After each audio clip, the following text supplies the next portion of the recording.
big boy actually, eh? This is meaty. This is meaty. This is Dean from Emmo.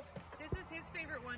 Now this, we put the saddlebags rack on it. We just have the saddlebags put on. But yeah, this is definitely bigger than the Kugo. I thought it was going to be the same as the Kugo. It's definitely, like, I'm tippy toe on this one, which is fine for me because I'm used to riding these. But this is tippy toe, so definitely for taller people. So if you're like 5'10" plus, this is the bike that's going to fit you well in the scooter version, scooter style. So it's an 84 volt, right? So you get more incline performance, and you don't get more range. You just don't. It depends. That's the battery that matters. But if you're a bigger person, this is for you. Low suspension noise.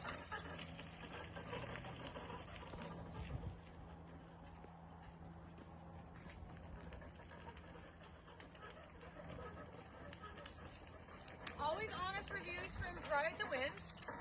I hear a little bit of squeaky noise.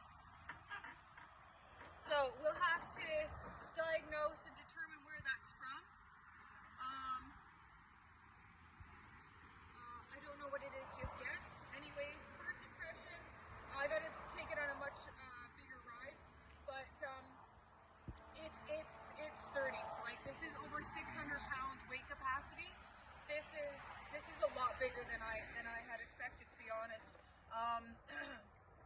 A little less leg room. So if you're gonna have a person, you don't have as much room for the passenger. But if you're tall and you got long legs, you can sit right back like that. And also you can adjust the steering, the handlebars, just so you know. But first impression, meaty. Yeah, I like it. We'll figure out what that squeaky is. Maybe it just needs a little bit of lubrication, and we'll get rid of that, and then we'll follow up with another video.